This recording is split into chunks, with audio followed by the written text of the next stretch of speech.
Então, o senhor concorda comigo que nós estamos falando de um conceito teológico? Então, sim, um conceito teológico. Então, um teológico. conceito teológico ele pode ser discutido, debatido, e podemos chegar aos extremos desse debate para entendermos se os termos são os mais adequados, não para o século XIX, para o século XXI, doutor Vailate. É disso que eu estou falando. Não estou dizendo que o conceito de inerrância não é teológico ou que ele é inverdade só porque não está na Bíblia. Não estou dizendo isso.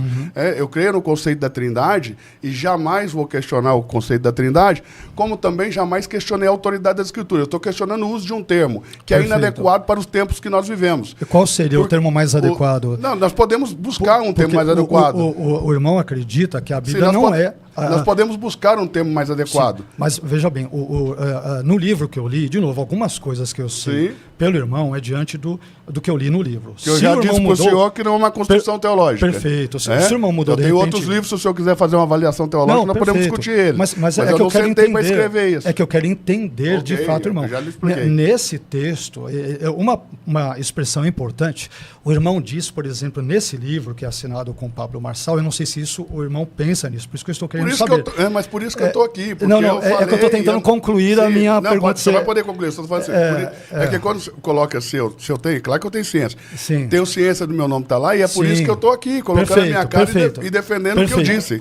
Então, você diz nesse livro, mais uma vez, ou vocês dizem, enfim, que a Bíblia não é a palavra de Deus, ela contém a palavra de Deus. Então, pergunto, você mantém...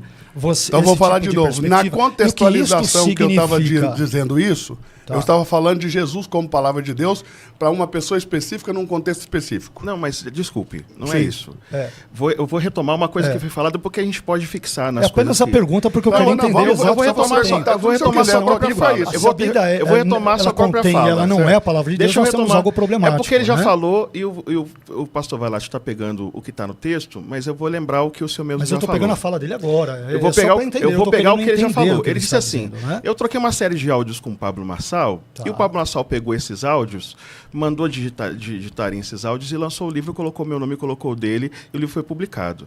Se a gente não partir dessa premissa do que ele mesmo disse, vamos ficar aqui atacando espantalho para chegar e colocar uma pecha de herege nas costas do pastor. Mas não é isso. Eu estou perguntando agora. Por isso que eu estou dizendo, que assim, por trás da pergunta, não procede, se contém a palavra de Deus. Eu perguntei para ele se ele continua a ter essa perspectiva. Não é bem assim. É a ideia de que tem um consenso teológico, de que Barth diz que a Bíblia contém a palavra de Deus, ele esvaziou a palavra de Deus e que o senhor seria barthiano.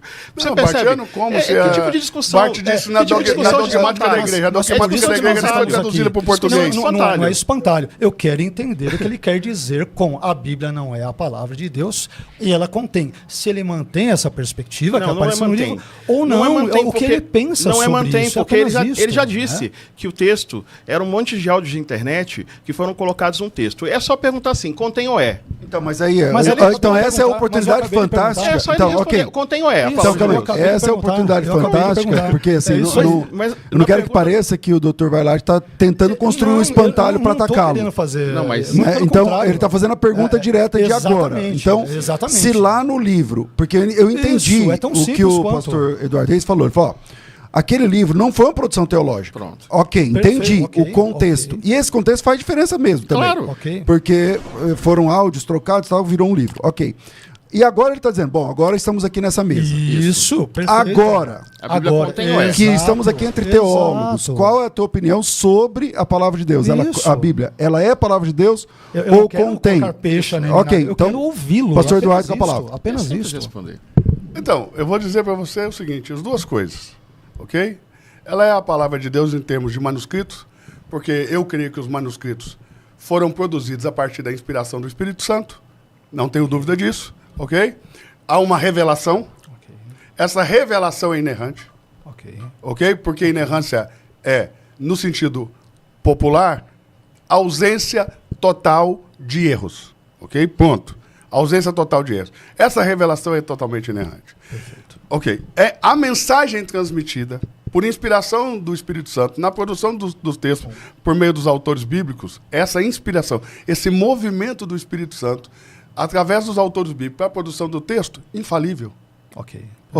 Perfeito. Agora, cópias dos copistas, edições, aí tem muitos erros. É indiscutível. Qualquer pessoa séria tem que admitir. É isso que eu queria. Pronto. Você entendeu? Eu entendi. Podemos aprofundar o conceito. Podemos aprofundar. Qualquer pessoa séria tem que admitir. Perfeito. Você pega o texto de Marcos, ou o texto do Apocalipse, gramaticalmente, se você pegar a medida de Dionísio de Trácia, várias expressões são expressões gramaticalmente erradas. Não faz a mínima diferença ter expressão gramaticalmente errada, porque o importante para a comunicação é comunicar. É a mensagem. E se você vai falar com um grupo que é um grupo que fala um grego koiné, um grego simples, você não vai fazer uma mensagem sofisticada que ninguém vai entender. Então, para o indivíduo que parte da premissa de colocar Deus debaixo da ciência chamada gramática, é erro. Mas quem está errado é ele. Porque, no final das contas, o que Deus fez foi comunicar a sua palavra falando a linguagem dos homens, a linguagem simples. Então, para ir além do que eu digo, que é a tentativa de pensar as coisas sem que as coisas sejam pensadas a partir de um lugar que dê ferramentas, nesse contexto difícil, está cada vez mais difícil você manter a fé viva e saudável. Para fazer isso acontecer, nós precisamos urgentemente que os conceitos teológicos que nós trabalhamos durante séculos, que eles sejam trazidos de novo, rediscutidos e reafirmados de forma mais forte.